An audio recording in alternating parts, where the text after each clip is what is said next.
She was the most beautiful girl in the school, but strangely, every boy who pursued her would end up suffering a series of accidents. In the end, Reiko couldn't bear the pressure anymore. She chose to end her own life. But what was even stranger was that she attempted suicide 4 times in a row, and not once did she succeed. From that moment on, she became even more isolated, until one day, she met a boy named Atsuki, who completely changed her misfortune. And this story begins a few days earlier. That day, Atsuki accidentally fell into the cellar of his house. To his surprise, he discovered a tiger-like spirit inside. It was pinned to the wall by an ancient weapon known as the Beast Spear. It had been trapped there for over 500 years. At that moment, the tiger spirit suddenly spoke and introduced itself as Tora. He asked Atsuki to pull the Beast Spear out of his body, summoning his courage. Atsuki asked Tora what he planned to do after being freed. To his shock, Tora didn't hide anything and said it outright. He would immediately devour Atsuki. Then he would drag all the humans outside down into hell. Hearing this,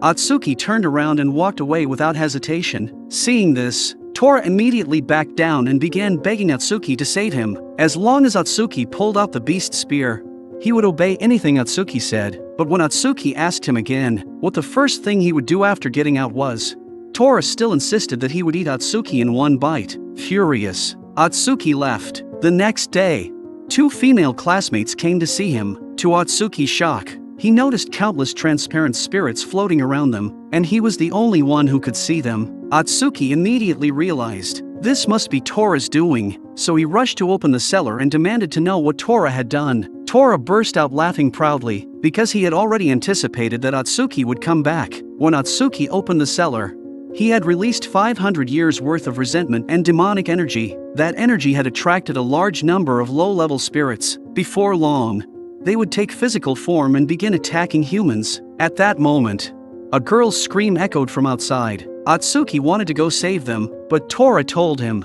those spirits were not something humans could handle. Only he could destroy them. At this point, Atsuki had no time to think. He jumped straight into the cellar and made a deal with Tora. Tora had to eliminate all the spirits outside. Although Atsuki knew Tora's promises couldn't be fully trusted, for the sake of his classmates' lives, he had to take the risk. However, the moment the Beast Spear was pulled out, Tora suddenly kicked Atsuki away. It was clear that once freed, Tora had completely ignored their agreement. He even mocked Atsuki for being foolish enough to make a deal with a spirit. Those words filled Atsuki with rage. He used the Beast Spear to support himself as he stood up. But in the next instant, a powerful force burst forth from the Beast Spear. Tora was startled, because at that moment, Atsuki looked exactly like the long-haired warrior from 500 years ago, who had pinned him to the wall with the same spear. Seeing the fury in Atsuki's eyes, Tora lost all his arrogance. Terrified, he rushed out of the cellar. All he wanted was to escape as quickly as possible, but Atsuki chased after him, gripping the Beast Spear. Tora was so frightened that he kept begging for mercy.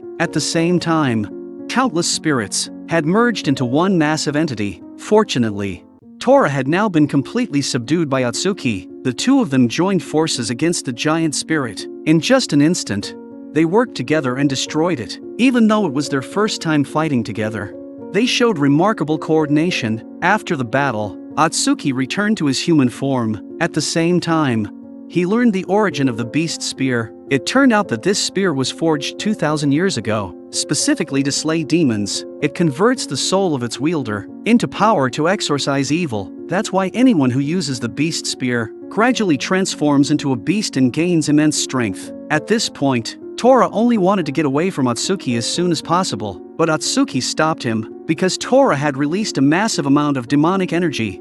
Countless spirits were now roaming the outside world, so Atsuki made up his mind to keep Tora by his side. Although Tora resisted with all his might, there was nothing he could do, so he decided he would find a chance to devour Atsuki in the future. At the same time, Atsuki also thought to himself that he would eventually find a way to kill this spirit.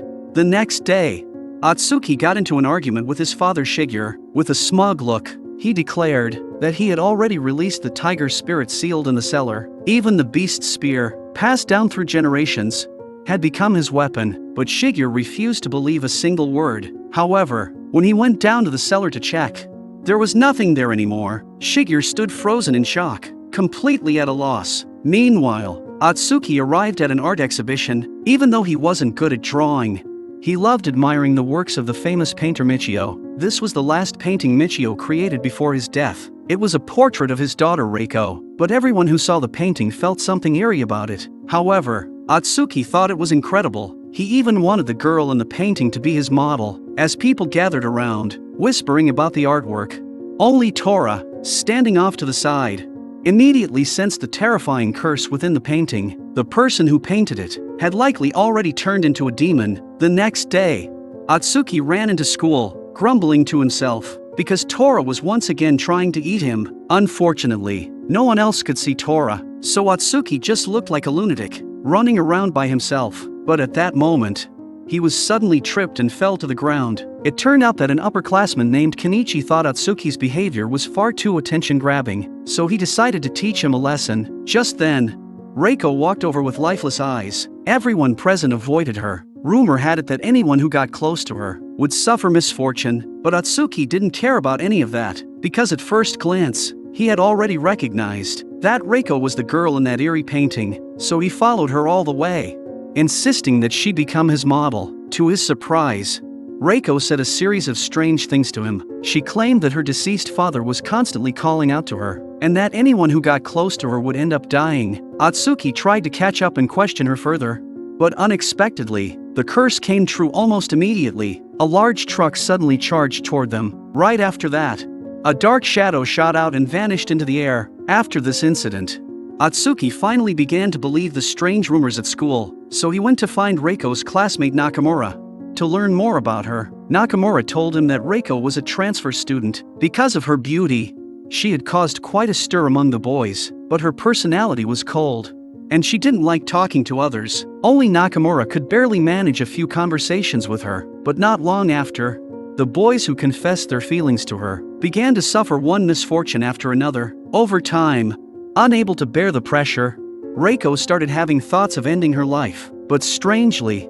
every time she tried to commit suicide, she would be mysteriously saved. From that point on, Reiko feared that Nakamura might also be harmed, so she began distancing herself from her. While they were talking, another accident suddenly occurred. Fortunately, Reiko managed to save Nakamura in time, but Reiko blamed herself deeply for it. From then on, she completely isolated herself and refused to get close to anyone. On his way home, Atsuki ran into Kenichi again, the one who had beaten him earlier. Kenichi warned him not to get close to Reiko, and punched him straight in the face. But to his surprise, Atsuki immediately fought back. In the end, he knocked Kenichi down. Defeated, Kenichi finally stopped resisting and spoke honestly to Atsuki. It turned out that he and Reiko were childhood friends. When Reiko was young, her mother ran away with one of her father's students, betrayed by both his wife and his student.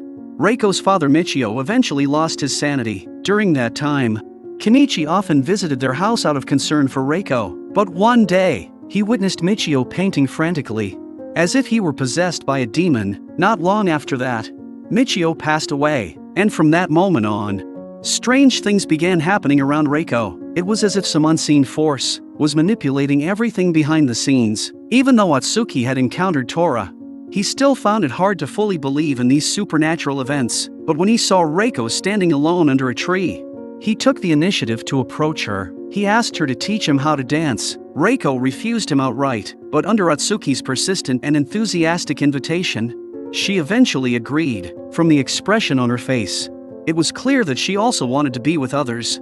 But at that very moment, a powerful gust of wind suddenly swept through. Within the wind, a ghostly hand suddenly grabbed onto Atsuki's back. The one who appeared was none other than Michio. Now turned into a demon, he kept shouting that Reiko belonged only to him. Since Atsuki didn't have the beast spear with him, he was no match for Michio at all. Fortunately, Tora arrived just in time and drove Michio away. Not long after, Reiko stood on top of a tall building, her face filled with despair. After softly saying "I'm sorry," she leaped off, trying to end her life this way. Atsuki immediately threw the beast spear and managed to catch her. Kenichi, who rushed over right after, smashed through the window and grabbed the falling Reiko. However, the demonized Michio was waiting below for her to fall. With no other choice, Reiko told Kenichi to let go, because only if she died all of Michio's resentment would disappear, and no one else would suffer because of her anymore, seeing that Reiko had completely lost her will to live.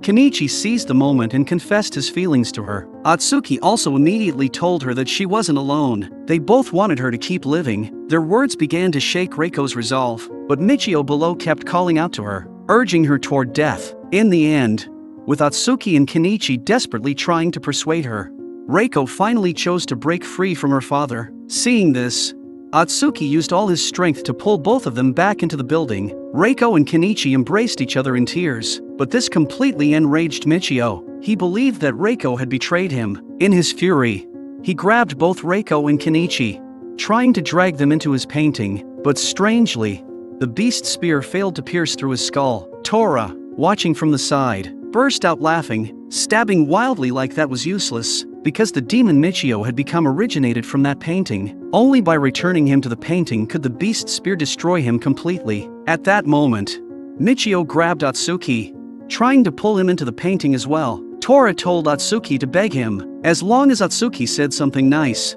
he would come and save him, but stubborn as ever, Atsuki completely ignored him, and let himself be dragged into the painting. Atsuki's stubbornness made Tora furious. Roaring in anger, he charged forward, and forcibly dragged Atsuki out of the painting. Seizing the opportunity, Atsuki quickly escaped with Reiko and Kenichi. Tora followed closely behind. He shouted at Atsuki to stab the painting with the beast spear, but unexpectedly, the spear struck Reiko, who suddenly stepped in front of Michio, because in Reiko's heart, this figure was both a demon and her pitiful father. Just as Atsuki was at a loss, Reiko fell to the ground completely unharmed, because the beast spear was a weapon made to slay demons.